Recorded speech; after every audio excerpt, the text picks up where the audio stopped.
సంగారెడ్డి జిల్లాలో ఒక దారుణమైనటువంటి సంఘటన జరిగింది. ఏకంగా తల్లి వాళ్ళ ముగ్గురు పిల్లలకు అన్నంలో విషం కలిపి పిల్లలకి పెట్టడం కాకుండా ఆ తర్వాత ఆమె కూడా తిన్నటువంటి పరిస్థితి అయితే ఉంది. ఇది ఒక్కసారిగా అంటే కుటుంబంగా పూర్తిగా అంటే అన్నంలో విషం కలుపుకొని తల్లి ఆ తర్వాత పిల్లలకు పెట్టి పిల్లలైతే చనిపోయారు. బట్ ఇప్పుడు ఈ తల్లి ఎవరైతే ఉన్నారో ఆమెను హాస్పిటల్లో చేర్పించినటువంటి పరిస్థితి. ఒక్కసారిగా ముగ్గురు పిల్లలకు విషమిచ్చి చంపడం ఒకటి, ఆ తర్వాత ఆమె కూడా విషం తీసుకున్న తర్వాత కూడా రాత్రి పొద్దుపోయాక అంటే రాత్రి డిన్నర్లో నిన్న రాత్రి పిల్లలకు అన్నంలో విషం కలిపినట్టుగా ఆ తర్వాత ఆమె తిన్నది. కానీ అర్ధరాత్రి కడుపులో నొప్పి రావడంతో గట్టిగా అరిచిందట. సో ఆ తర్వాత హుటాహుటిన ఆమెని హాస్పిటల్ కి తీసుకెళ్లి జాయిన్ అయితే ప్రస్తుతం ఆమె పరిస్థితి నిలకడగా ఉన్నట్టు చెప్తున్నారు. అట్లాగే ట్రీట్మెంట్ అయితే నడుస్తోంది. కానీ ఈ ముగ్గురు పిల్లలైతే చనిపోయినటువంటి పరిస్థితి అయితే కనిపిస్తోంది. ఇది ఎక్కడ అంటే అమీన్పూర్ మున్సిపాలిటీ పరిధిలో జరిగింది. అండ్ రాఘవేంద్ర కాలనీలో నివసిస్తున్నటువంటి ఈ మహిళ ఎవరైతే ఉందో ఆమె పేరు వచ్చి రజిత. ఆమె చిన్నగా స్కూల్లో దగ్గరలో ఉన్నటువంటి స్కూల్లో పని చేస్తుందట. అట్లాగే వీళ్ళ పిల్లల పేర్లు వచ్చేసి సాయి కృష్ణ, మధుప్రియ, గౌతమ్. కేవలం 12, 10 అట్లాగే 8 సంవత్సరాలు పిల్లలు మాత్రమే.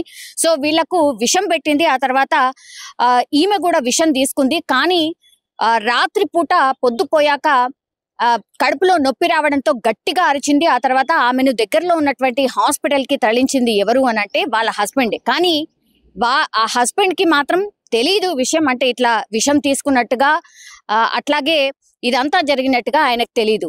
రాత్రి ఈయన ఎవరు అని అంటే యాక్చువల్లీ వాటర్ ట్యాంకర్ కి సంబంధించిన డ్రైవింగ్ చేస్తూ ఉంటారు. సో రాత్రి పూట నిన్న ఇంకో చోటికి వాటర్ ట్యాంకర్ ని తీసుకెళ్లి తిరిగి వచ్చాడు 11 గంటల ప్రాంతంలో. అప్పుడు పిల్లలందరూ పడుకున్నారు. ఆ తర్వాత భార్య తలుపు తీసింది. వెంటనే అందరూ పడుకున్న తర్వాత రాత్రి 3 గంటల ప్రాంతంలో ఆమెకు కడుపులో నొప్పి వస్తున్నట్టుగా గట్టిగా అరవడం స్టార్ట్ చేసేసరికి భర్త హుటాహుటిన దగ్గరలో ఉన్నటువంటి హాస్పిటల్లో జాయిన్ చేసిన తర్వాత ఆమె విషం అంటే విషానికి సంబంధించి ఏదో కడుపులో ఏదో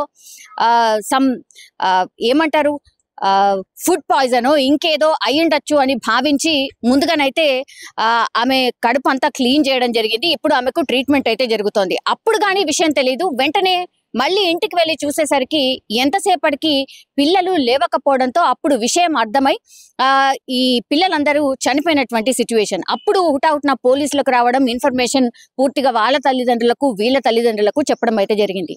యాక్చువల్లీ ఇప్పుడు ఎవరైతే రజిత భర్త ఎవరైతే ఉన్నారో ఆయనకు ఇది 2వ వివాహం. కానీ ఈ రజిత అనే అమ్మాయికి మాత్రం ఫస్ట్ వివాహం, ఫస్ట్ వైఫ్. మరి ఎందుకు విడిపోయిందో ఏంటో తెలీదు. బట్ కొన్నేళ్ల నుంచి కూడా కొంత అనుమానం అయితే ఉంది రజిత మీద. చాలా అనుమానం వ్యక్తం చేస్తూ భార్యాభర్తలు ఇద్దరు అప్పుడప్పుడు గొడవ పడేవారు. అండ్ చాలా సందర్భాల్లో రజిత వాళ్ళ తల్లిదండ్రులకు చెప్పేదట, బాగా టార్చర్ చేస్తున్నాడు, నా వల్ల అవ్వట్లేదు, ఏదో ఒకటి నన్ను సతాయిస్తూ ఉన్నాడు, లేదంటే నా మీద అనుమానం వ్యక్తం చేస్తూ ఉన్నాడు, తిడుతూ ఉన్నాడు, అప్పుడప్పుడు కొడుతూ ఉన్నాడు కూడా, నా వల్ల అవ్వట్లేదు, నేను నా పిల్లలకు విషమిచ్చి నేను కూడా చనిపోతాను అన్నటువంటి మాట కొన్ని సందర్భాల్లో చెప్పడం జరిగింది. ఈ రోజు ఏకంగా ఆమె నిజంగానే చెప్పినట్టుగానే ఆ పని చేసింది. కాబట్టి రజిత వాళ్ళ తల్లిదండ్రులు ఒకటే చెప్తున్నారు, వాళ్ళ భర్త వల్లనే ఇప్పుడు మా అమ్మాయి చనిపోయింది, పాపం విషం ఇచ్చి వాళ్ళ పిల్లల్ని కూడా చంపేయడం జరిగింది.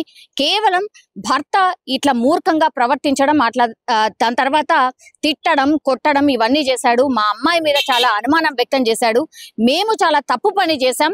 యాక్చువల్లీ మేమేదో బానే ఉంటది కదా అని ఇచ్చాము, మా అల్లుడు బానే చూసుకుంటాడు కదా అని ఇచ్చాము. కానీ తీరా చూస్తే కొన్నేళ్ల తర్వాత నుంచి ఆయన టార్చర్ ఎక్కువైపోయింది.